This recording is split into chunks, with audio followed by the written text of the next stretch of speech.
Hey everybody, I'm Rick Beato, and today's Everything Music. It's What Makes a Song Great, episode 112. The band is Tears for Fears, and the song is Everybody Wants to Rule the World. Coming up next.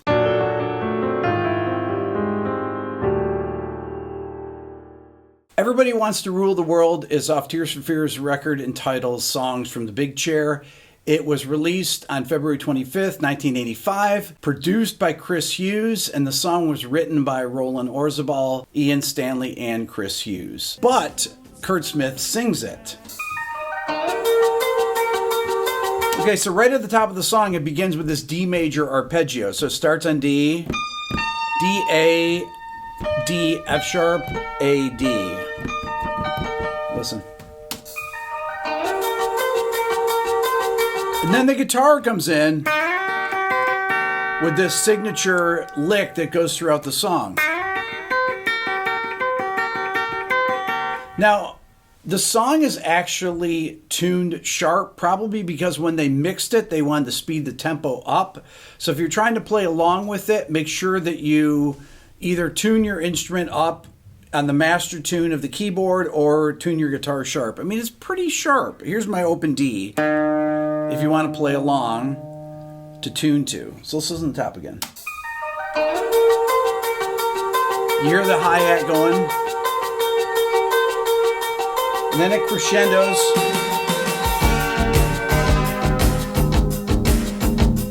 The first thing to notice beyond the crescendo in the guitars is the drums.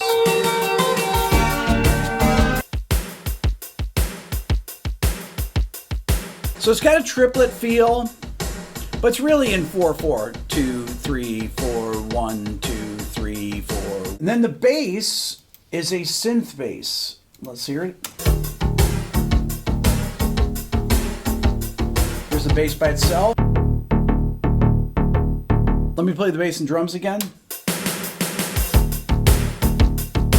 Tight groove.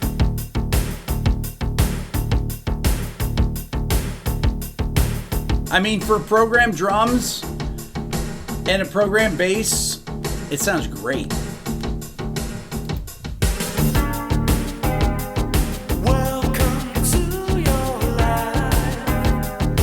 So obviously we have a keyboard in there, right?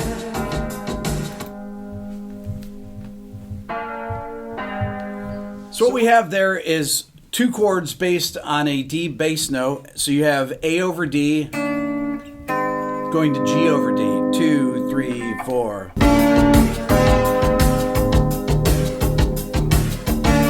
Really long intro. Nowadays, they'd say, yo, get to the song. One thing I want to point out here that's cool is it's what I call a non-fill before the verse. Quick snare fill with an open hat programmed in there. Then the voice.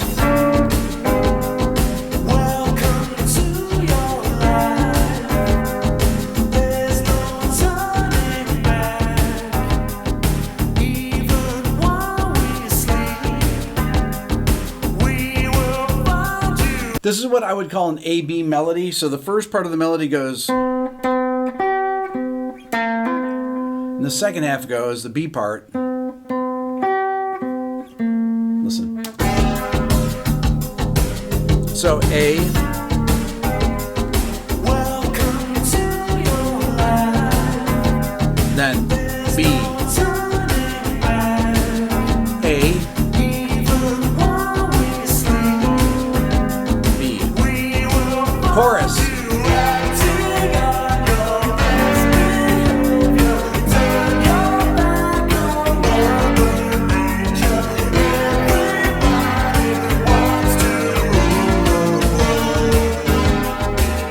Now, what I love about this song is that it's so basic because it really just has an A-B chorus structure to it. There's no pre-chorus, so it gets right to the hook. And what's cool about the hook, so you're in D, but the thing that makes the verse fresh is that it's not just a straight D major. It's really D major 7 or D major 9, right? And then that G over D, it's really a second inversion G major chord. So you're really going like, having that D in the bass, I think makes it sound way cooler. And then the chorus, E minor, F sharp minor, G major, 2, 3, 4, F sharp minor, then completes E, F sharp, G, A, and then back. Now, one of the hidden layers that's in there is the keyboard. There's a keyboard line that goes right along with the melody and reinforces it. Let me play the vocals and the keyboard. We will find you acting on your best behavior. You don't even notice it. Everybody wants to rule the world. Now, you'd think that that would be an obvious thing to do, but you rarely actually hear the melody doubled with a single note instrument like that. It makes it way more powerful. Let's listen with the guitar and the keyboard, though. Because the guitar, just those diamonds, and then the muted guitar. So you have two different elements of this. You have the held diamonds, as we call it, beautiful chorus guitar, and then just the power chords.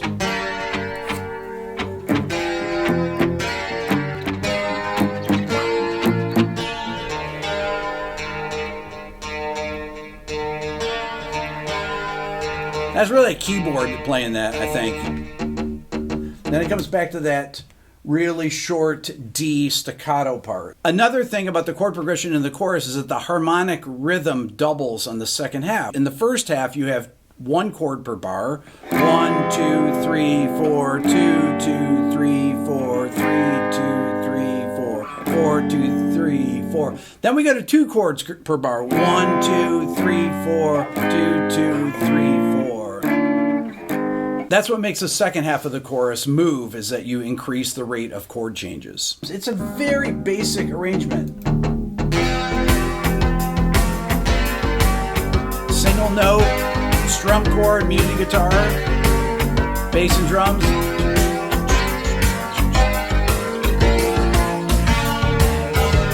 After the first chorus, we have the interlude, which has this guitar hook.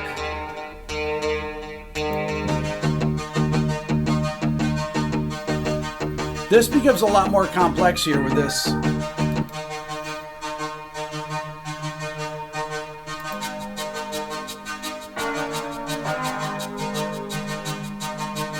After the first chorus, we have this interlude where this guitar part comes in.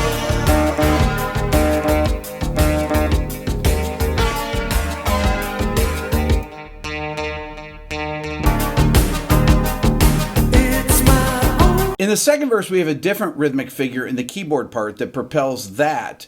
Da da da da da da da da da da da da. Listen. Da da da da da da da. Let's listen to it in context.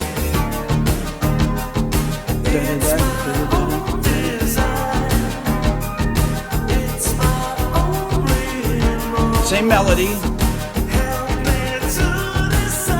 That change there is beautiful. Chorus.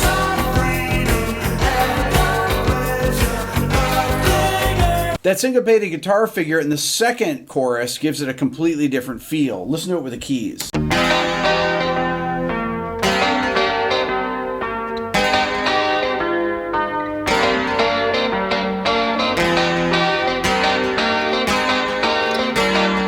Let's check it with the vocals.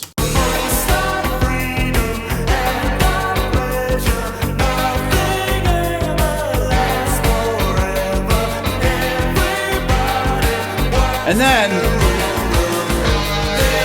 bridge.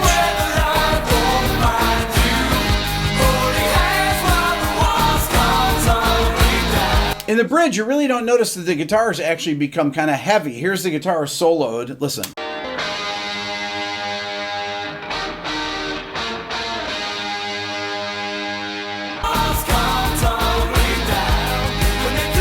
And then the vocals here, this is the first time we have the harmonies enter. Listen. There's a room where the light won't Right here. You, holding hands while the walls come tumbling down. When they do, I'll be right behind you. So glad we've almost made it. Let's hear it in context.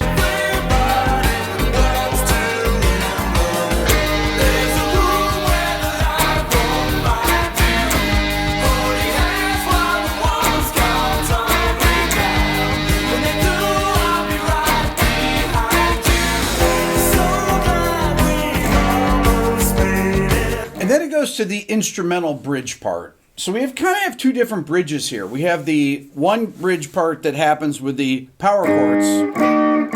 And then we have the instrumental bridge that uses the intro figure. Check it out.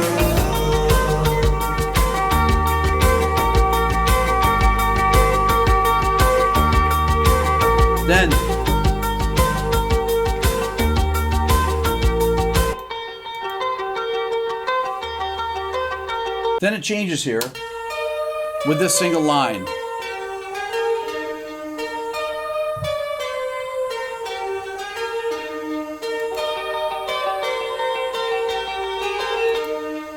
On the second half of this instrumental section, we actually have a new set of chord changes. Check it out. Right here.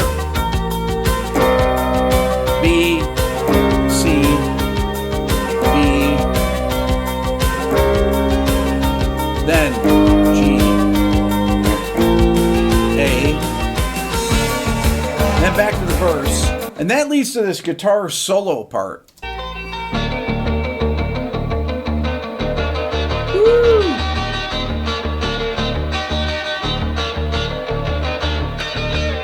Notice the bass changes here. There's some longer notes in it and some breaks. Let's hear that in context. It's really a long bridge.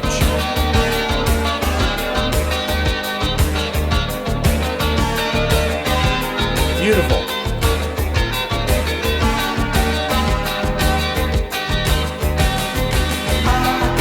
And then chorus. Now, you never have instrumental bridges that go on this song because there's already a vocal bridge and a really long instrumental section that lets the song breathe and develop. This is what really differentiates songs from that era from songs today. There is no space for the instruments to breathe. It can't hold the attention of people. But I actually think that that's not true. I just think that people don't put those things in there. Because when people listen to this song, they just accept that there's an instrumental section in it, right? So then, after that, we get back to this, to the chorus.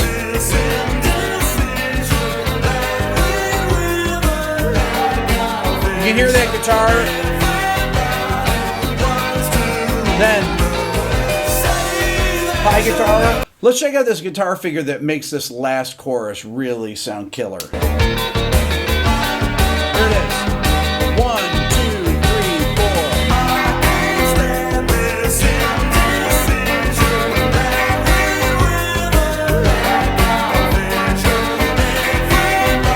Then the climb.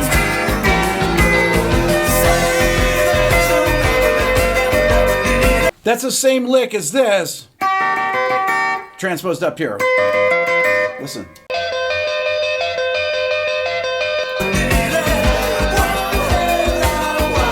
Woo!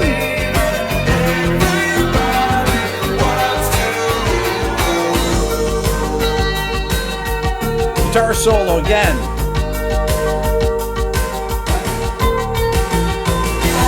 That's one of the few times the drums change there. So this little guitar solo that happens, a lot of you don't even notice this. Listen.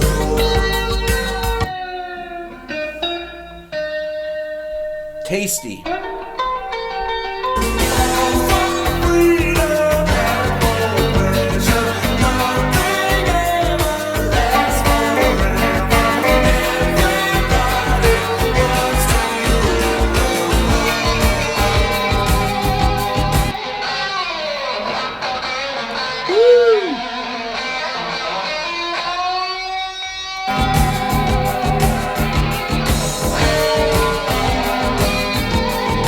what's happening on the fade. Great. Beautiful.